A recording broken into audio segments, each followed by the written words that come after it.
Donc cette vidéo va vous expliquer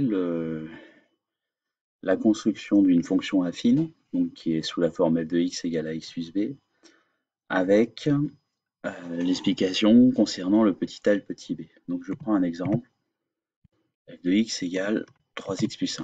Donc on est bien sous la forme d'une fonction affine, f de x égale 3x plus 1.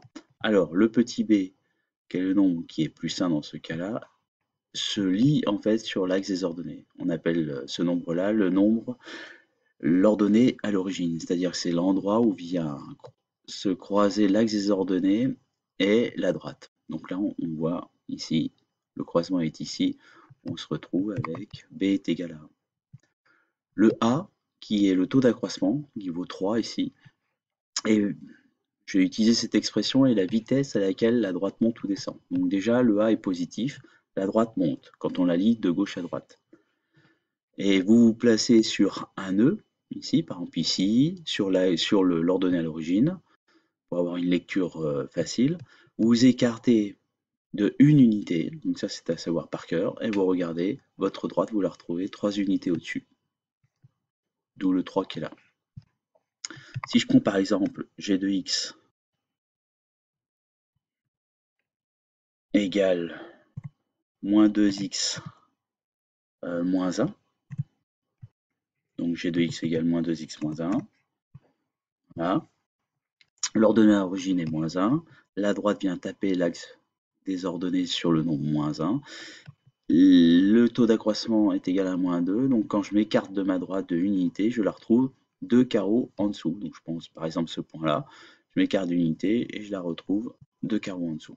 Donc c'est une lecture assez rapide pour des coefficients assez lisibles.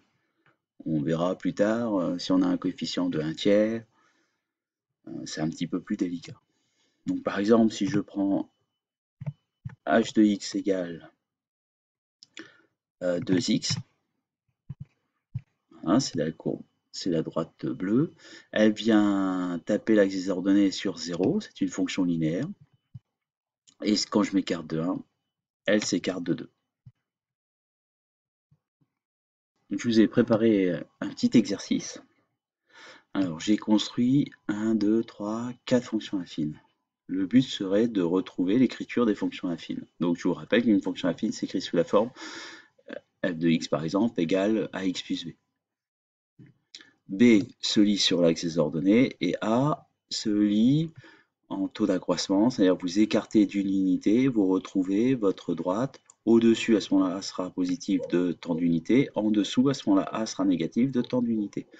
Donc, je ne sais pas, par exemple, je vous afficherai les solutions après, mais on prend par exemple cette droite-là, celle-là.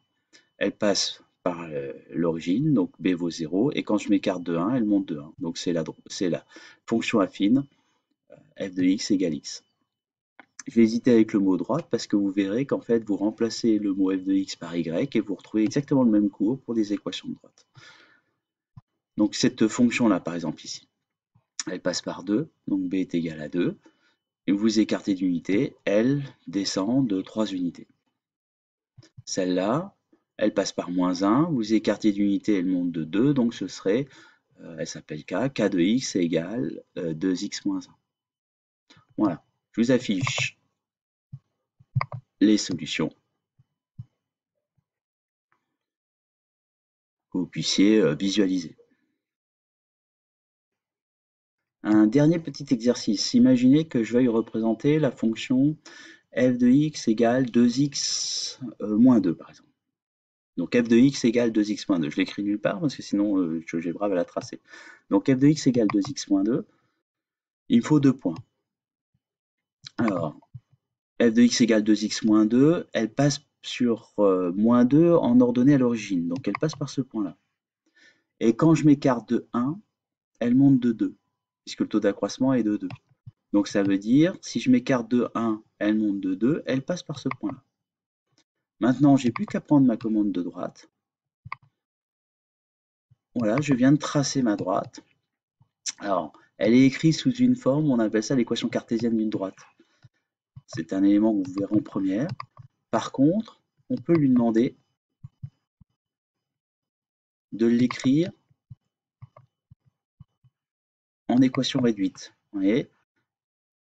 Équation y égale à x plus db. Donc là, dans le cours des fonctions affines, vous remplacez la variable y par f de x. Ouais, et vous vous retrouvez à dire que c'est f de x égale 2x moins 2. C'est ce que j'avais annoncé au départ, représenter la fonction f de x égale à 2x moins 2. Voilà pour ce petit tour d'aperçu des fonctions affines en représentation graphique.